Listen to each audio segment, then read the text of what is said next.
थी। आज की मुरली है 6/4/2023। मीठे बच्चे, ऐसी कोई गफलत मत करो जिससे माया को थप्पड़ लगाने का चांस मिले। अगर श्रीमत पर नहीं चलेंगे तो माया थप्पड़ मुंह फेर देगी। बाबा कह रहे हैं कि कोई मिस्टेक्स नहीं करो जिससे हमें लगे कि माया को चांस मिले और श्रीमत पर चलते रहो। प्रश्न: सूर्यवंशी राजधानी में एयर कंडीशन टिकट लेने का आधार क्या है? वह किन्हें प्राप्त होती? सूर्यवंशी राजधानी में एयर कंडीशन टिकट लेने के लिए हर कदम श्रीमत पर चलना पड़े, अपना सब कुछ बाप कर अर्पण करना पड़े। जो पूरे अर्पण होते वही साहूकार बनते। सूर्यवंशी राजधानी है, एयर कंडीशन तुम्हारी एम ऑब्जेक्ट ही है। सूर्यवंशी पद प्राप्त करना, बाकी नंबर वर पाप तो है ही। गीत: वह बड़ा खुशनसीब है। ओम शांति। इस गीत के अर्थ को तुम ब्राह्मण कुलभूषण जानते ही हो। अभी तुम बच्चे हो, ब्राह्मण संप्रदाय फिर दैवी संप्रदाय बनेंगे। बच्चों को बाप बैठ समझाते, जबकि बेहद का बाप सन्मुख है और उससे बेहद का वर्षा मिल रहा। बाकी और क्या? भक्ति मार्ग कब से चलता यह भी कोई को पता नहीं। भक्ति मार्ग वाले भक्त भगवान को अथवा ब्राइडग्रूम को याद करती, परंतु वंडर यह है बाप को जानती नहीं। ऐसा कब देखा? सजनी साजन को नहीं जानने को याद कैसे कर सके? भगवान तो सब बाप ठहरे। बच्चे बाप को याद करते, परंतु पहचान बिगर याद करना वह व्यर्थ है। सब व्यर्थ है, इसीलिए याद करने से कोई फ़ायदा नहीं निकलता। याद करते करते कोई भी उस एम ऑब्जेक्ट को पाते नहीं। भगवान कौन है, उससे क्या मिलेगा, कुछ भी नहीं जानते। इतने सब धर्म है, क्राइस्ट, बौद्ध आदि प्रिसेप्टर अथवा धर्म स्थापन करने वालों को अनेक उनके फॉलोवर्स याद करते, परंतु उनको याद करने से हमको क्या मिलना, कुछ भी पता नहीं। इससे तो जिस्मानी पढ़ाई अच्छी। ए ऑब्जेक्ट तो बुद्धि में रहती है। बाप से क्या मिलता, टीचर से क्या मिलता वह समझ सकते, गुरु से क्या मिलता यह कोई को भी पता, कोई को भी समझ नहीं सकते। अभी तुम बच्चों को निश्चय हुआ कि हम बाप के बने। बाबा हमको 5000 वर्ष पहले मुआफिक आकर के स्वर्ग का मालिक बनाते अथवा शांतिधाम का मालिक बनाते। बाप कहते, लाडले बच्चों, तुम मुझसे अपना वर्षा लेंगे ना? सब कहते, हाँ बाबा, क्यों नहीं। अच्छा, चंद्रवंशी राम पद पाने में राजी होंगे? तुमको क्या चाहिए? बाप सौगात ले आए। तुम सूर्यवंशी लक्ष्मी को वरेंगे या चंद्रवंशी सीता को? श्री राम के पुजारी श्री कृष्ण का नाम सुनना नहीं चाहते। श्री राम को त्रेता में, श्री कृष्ण को द्वापर में ले गए। वह समझते हैं राम बड़ा है। यह उन्हों का आपस में झगड़ा हो जाता, जैसे छोटे बच्चों का झगड़ा होता। बाप बैठ समझाते हूबहू जैसे कल पहले समझाया था, फिर से समझा रहे। तुम फिर से आकर वर्षा ले रहे हो। तुम्हारी एम ऑब्जेक्ट है ही बेहद का वर्षा लेने की। वह है सूर्यवंशी राज्य पद। सेकेंड ग्रेड है चंद्रवंशी। जैसे एयर कंडीशन से ऊंचा तो कुछ होता नहीं। Air condition first class second class होता है, तो सत्युग की पूरी राजधानी एयर कंडीशन समझो, फिर है फर्स्ट क्लास। तो बाप कहते, तुम एयर कंडीशन का सूर्यवंशी राज्य लेंगे व चंद्रवंशी फर्स्ट क्लास, उससे भी कम तो फिर सेकेंड क्लास में नंबरवार वारिस बनो, फिर तुम पीछे पीछे आकर राज्य पाएंगे। नहीं तो थर्ड क्लास प्रजा, फिर उनमें भी टिकट रिजर्व होती। First class reserve, second class reserve, नंबरवार दर्जे तो होते हैं। सुख तो वहाँ है नहीं, बाकी कंपार्टमेंट तो अलग अलग हुए। साहूकार आदमी टिकट लेंगे एयर कंडीशन की। तुम्हारे में साहूकार कौन बनते जो सब कुछ बाप को दे देते? बाबा, यह सब कुछ आपका है। भारत में ही महिमा गाई हुई है। सौदागर, रत्नाकर, जादूगर, यह महिमा है बाप की, ना श्री कृष्ण की। श्री कृष्ण ने तो वर्षा लिया, सत्युग में प्रारब्ध पाई, वह भी बाप का बना। प्रारब्ध बनी से तो पाई होगी ना। लक्ष्मी नारायण सत्युग में प्रारब्ध भोगते। अब तुम बच्चे अच्छी रीति जानते हो, जरूर उन्होंने पास में प्रारब्ध बनाई होगी। भारत की महिमा बहुत है। भारत जितना ऊंच देश कोई हो नहीं सकता। भारत ही परम पिता परमात्मा का बर्थ प्लेस है। यह राज कोई की बुद्धि में नहीं बैठता। परमात्मा ही सभी को सुख शांति देते आधा कल्प के लिए। भारत नंबर 1 तीर्थ है, परंतु गीता में नाम डाल दिया श्री कृष्ण का, इसलिए इसका मर्तबा कम हो गया। नहीं तो सभी मनुष्य उस बाप को नहीं मानते और कोई पर फूल नहीं चढ़ाते। सर्वों का पतित पावन बाप उनका सोमनाथ मंदिर शिव पर ही सभी आकर माथा टेकते। परंतु ड्रामा अनुसार एक बाप को भूलने से सृष्टि की हालत कैसी हो जाती, इसलिए शिव बाबा आते। कोई तो निमित्त बनते हैं। अब बाप कहते अशरीरी भव, अपने आप को निश्चय आत्मा निश्चय करो। मैं आत्मा किसकी संतान हूँ यह कोई जानते नहीं। वंडर है ना, कहते भी है ओ गॉड फादर रहम करो। शिव जयंती भी मनाते, परंतु वह कब आए यह कोई को पता नहीं। यह 5000 वर्ष की बात बाप ही आकर नई दुनिया सतयुग स्थापन करते। सतयुग की आयु लाखों वर्ष तो है नहीं। बाप बच्चों को कितना सहज कर समझाते, सिर्फ याद करो। गृहस्थ व्यवहार में रहते कमल फूल समान बनो। विष्णु को ही सभी अलंकार दिए, शंख भी दिए, कमल पुष्प भी दिया है। वास्तव में देवताओं को यह अलंकार थोड़े ही दिए जाते। यह कितनी गुह्यक गंभीर बातें। हे ब्राह्मणों के अलंकार, परंतु ब्राह्मणों को कैसे देवे। आज ब्राह्मण है, कल शूद्र बन पड़े। ब्रह्म कुमार से शूद्र कुमार बन पड़ते। माया देरी नहीं करती। अगर कोई गफलत की, बाप की श्रीमत पर न चला, बुद्धि खराब हो गई, तो माया अच्छी तरह चमाट मार मुंह फेर देती। मनुष्य गुस्से में आकर कहते थप्पड़ मुंह फेर दूंगा, तो माया भी ऐसी। बाप को भूले और माया 1 सेकंड में थप्पड़ लगाए मुंह फेर देती। जैसे 1 सेकंड में जीवन मुक्ति पाते, ऐसे सेकंड में जीवन मुक्ति खत्म कर देते। कितने अच्छे अच्छे को माया पकड़ लेती। देखती है कि यह कहीं गफलत में है तो झट थप्पड़ लगा देती। बाप तो बच्चों का मुंह पुरानी दुनिया से फेर कर नई दुनिया तरफ करते। लौकिक बाप कोई गरीब होता, पुरानी झोपड़ी में रहता, फिर नया बनाते तो बच्चों की बुद्धि में बैठता कि बस अब नया मकान तैयार होगा, हम बैठेंगे। यह पुराना तोड़ देंगे तुम्हारा, फिर लिए भी अब बाप ने हथेली पर बहिष्ठ लाया या वैकुंठ लाया।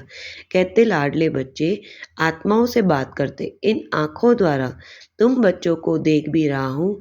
कश्मीर में ब्राह्मण लोग बहुत होते, श्राद्ध आदि भी वहाँ खिलाते हैं। ब्राह्मणों में आत्मा को बुलाते। यह सभी साक्षात्कार का राज रखा हुआ है। ऐसे नहीं कि आत्मा कोई से निकल कर आती। अपने बड़ों की आत्मा को बुलाते, उनके लिए सभी कुछ तैयार रखते। समझते हैं फलाने की आत्मा आएगी। फिर उनसे पूछा भी जाता, आगे आत्मा बोलती थी। फिर उनसे पूछा जाता अब राजी खुशी है, वह सुनाती है। यह भी ड्रामा अनुसार चलता। कभी बताते भी है मैंने फलाने घर में जन्म लिया। यह सब साक्षात्कार की रीति ड्रामा में बनती, जो रिपीट होती। बाकी आत्मा कोई आती नहीं। आगे टेबल में भी बुलाते थे।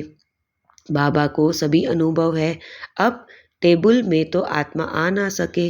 जिसने जो कुछ किया वह ड्रामा में था, सो हुआ। ड्रामा को कितना अच्छी रीति पकड़ना पड़ता। भोग लगाया जाता, आत्मा को बुलाया जाता। यह सभी ड्रामा में नूंद है। इसमें संशय की कोई बात नहीं। नए आदमी न समझने के कारण मूंझते।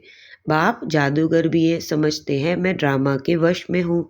ऐसे नहीं ड्रामा के बगैर कुछ कर सकता हूँ, नहीं। बच्चे ऐसे नहीं, ड्रामा के बगैर। बच्चे बीमार पड़ते, ऐसे नहीं मैं ठीक कर दूंगा, ऑपरेशन कराने से छुड़ा लूँगा। नहीं, कर्म भोग तो सभी को भोगना ही है। तुम्हारे ऊपर तो बोझा बहुत है, क्योंकि तुम सभी से पुराने हो। सतो प्रधान से एकदम तमो प्रधान बने हो। अब तुम बच्चों को बाप मिला तो बाप से वर्षा लेना चाहिए। तुम जानते हो कल्प कल्प हम ड्रामा अनुसार बाप से वर्षा लेते। जो सूर्यवंशी चंद्रवंशी घराने के होंगे वह अवश्य आएंगे। जो देवी देवता थे, फिर शूद्र बन गए, फिर वही ब्राह्मण बन दैवी संप्रदाय बने। यह बातें बाप बिगर कोई समझा ना सके। बाप को बच्चे कितने मीठे लगते। कहते तुम वही कल्प पहले वाले मेरे बच्चे हो। मैं कल्प कल्प आकर तुमको पढ़ाता हूँ। कितनी वंडरफुल बातें हैं। निराकार भगवान आज शरीर से वाच करेंगे ना। शरीर अलग हो जाता तो आत्मा वाच कर ना सके, आत्मा डिटैच हो जाती। अब बाप कहते अशरीरी भव, ऐसे नहीं कि प्राणायाम आदि चढ़ाना नहीं, समझना है मैं आत्मा अविनाशी हूँ, मेरी आत्मा में 84 जन्मों का पाठ भरा हुआ है। बाप खुद कहते मेरी आत्मा भी जो एक्ट करती वह पाठ सारा भरा हुआ है। भक्ति मार्ग में भी वही पाठ चलता। कोई ने शराब पिया ही नहीं तो टेस्ट का पता कैसे चल सकता। ज्ञान भी जब लेवे तब पता पड़े, ज्ञान से ही सदगति होती। बाप कहते मैं सर्व का सदगति दाता हूँ, सर्वोदया लीडर्स हूँ, है ना। कितना किस्म के हैं, वास्तव में तो सर्व पर दया करने वाला बाप है। सभी कहते मैं भगवान, हे भगवान रहम करो, तो सभी पर रहम वह करते, बाकी सब है खुद के रहम करने वाला। बाप तो सारी दुनिया को सतो प्रधान बनाते, उसमें तत्व भी आ जाते। यह काम एक परमात्मा का है, तो सर्वोदया का अर्थ कितना बड़ा, एकदम सर्व पर दया करते। स्वर्ग की स्थापना में कोई भी दुखी नहीं होता, वहाँ नंबर 1 फर्नीचर वैभव आदि मिलते। दुख देने वाले जानवर मक्खी मच्छर आदि कोई नहीं होते। यहाँ भी बड़े आदमी के घर में कितनी सफाई होती, कभी तुम मक्खी नहीं देखेंगे, कोई मच्छर घुस न सके। स्वर्ग में कोई ताकत नहीं जो ऐसे गंद करने वाले कोई चीज़ हो, नहीं। नेचुरल फूलों आदि की खुशबू। तुम सूक्ष्म वतन में शिव बाबा शुभी रस भी पिलाते, अब सूक्ष्म वतन में तो कुछ है नहीं, यह सभी साक्षात्कार है। वैकुंठ में कितने अच्छे फल बगीचे आदि होते, सूक्ष्म वतन में थोड़े ही बगीचा रखा, यह है सभी साक्षात्कार। यहाँ बैठे हुए तुम सभी साक्षात्कार करते। गीत भी बड़ा फर्स्ट क्लास है। तुम जानते हो हमको बाप मिला, और क्या चाहिए। बेहद के बाप से बेहद का वर्षा लेते, तो बाप को याद करना चाहिए। बाप की मत मशहूर है, श्रीमत से हम श्रेष्ठ से श्रेष्ठ बनेंगे। सन्यासी कहते यह कागविष्टा समान सुख है, परंतु उन्हों को यह पता ही नहीं कि सतयुग में सदैव सुख था। छोटेपन में यह राधे कृष्ण, इनके चित्र आदि कुछ है नहीं। स्वर्ग में बच्चे होते ही अच्छे, बल करके मुरली से डांस आदि करते होंगे, बाकी ज्ञान नहीं सुनाते। श्री कृष्ण को मुरली दी तब भला सरस्वती कहाँ गई। सरस्वती को तो सितार दे देते तो बड़ी वह ठहरी। यह सब है भक्ति मार्ग, गुड़ियों का खेल। देवी देवताओं की मूर्ति बनाकर पूजा आदि करके फिर डुबो देते। इस पर तुम्हारा एक गीत भी बना हुआ है, इसको कहा जाता है बर्थ ब्लाइंड फेथ। अच्छा, तो आज की मुरली में बाबा ने कोई मिस्टेक्स करने का कोई भी चांस माया को नहीं देना है। अपनी मिस्टेक्स देखनी है कि कहाँ मिस्टेक हो रही है, उसको रेक्टिफाई करना। फिर बाबा कहते हैं कि सूर्यवंशी यानी एयर कंडीशन यानी एक ऐसा पद की बाबा प्राप्त करते हैं कि यही हमारी एम ऑब्जेक्ट है ना। फिर बाबा कहते हैं तुमसे वह बड़ा खुश नसीब है, और बाबा ने हमें बताया कि हम ब्राह्मण कुलभूषण, ब्राह्मण संप्रदाय, फिर देवी में चले जाएंगे। और बाबा कह रहे हैं कि जैसे हम यहाँ याद करते हैं लेकिन भक्ति में उसका कोई फ़ायदा नहीं है, क्योंकि वहाँ एम ऑब्जेक्ट नहीं है। फिर बाबा हमें कहते हैं कि यहाँ पे तो हमें निश्चय होता है तब हम बाबा के बनते हैं ना। तो बाबा कह रहे हैं कि लक्ष्मी को वरेंगे या चंद्रवंशी को। फिर बाबा कह रहे हैं यहाँ के एम ऑब्जेक्ट है बेहद का वर्षा पाना। फिर बाबा अलग अलग क्लास की बात करते हैं, और बाबा कह रहे हैं जैसा हम पुरुषार्थ करेंगे वैसा पद पाएंगे। फिर बाबा कहते हैं कि बाबा क्या है, सौदागर, रत्नागर, जादूगर, है ना। ये सब महिमा कृष्ण की तो नहीं है। और बाबा कह रहे हैं कि यह राज है, और ये राज किसी की बुद्धि में बैठता नहीं है। तो बाबा कह रहे हैं कि आधा कल्प के लिए सुख शांति बाप देते हैं। फिर बाबा कह रहे हैं सोमनाथ मंदिर का, तो शिव पर भी सभी आकर माथा टेकते हैं, है ना। लेकिन इससे भी कोई फ़ायदा नहीं, सृष्टि की हालत कैसी होती है। लेकिन बाबा अब कहते हैं कि जो अपने को इस ध्यान मार्ग में निमित्त समझते हो, तो बाप कहते हैं अशरीरी भव, आत्मिक अपने को आत्मा निश्चय करो। फिर बाबा ने हमें कहा गृहस्थ व्यवहार में रहना है, लेकिन याद करो बाप को और कमल फूल सम्मान बनो। बाबा कहते कि जैसे विष्णु में भी कमल फूल का अलंकार है और शंख भी है, तो ये इसका अर्थ है कि ज्ञान में ज्ञानी रहकर कमल फूल समान रहना है। फिर बाबा हमें कह रहे हैं कि कभी गफलत नहीं करना, बुद्धि खराब हुई तो माया चमाट मार देती। और बाबा कह रहे हैं कि जैसे आप वैकुंठ लौकिक बाप का भी बाबा कह रहे हैं ना कि वो कैसे नया घर बनाते, वैसे हम बच्चों के लिए भी बना रहे हैं। फिर बाबा ने बोला कि कश्मीर में भी उन्होंने जैसे बताया कि सुनाते हैं, साक्षात्कार होते हैं, और बाबा कह रहे हैं कि आत्मा का बुलाया जाता है।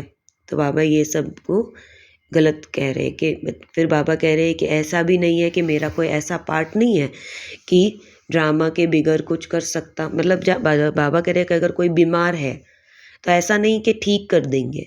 बाबा कह रहे कर्म भोग तो सभी को भोगना है, क्योंकि तुम्हारे ऊपर तो बोझा बहुत है, और क्योंकि तुम सभी से पुराने हो। हम बहुत टाइम से हैं ना, इस से 63 जन्म पूरे हमने करे हैं, जिसमें हमारे बहुत कार्मिक अकाउंट्स बने हैं।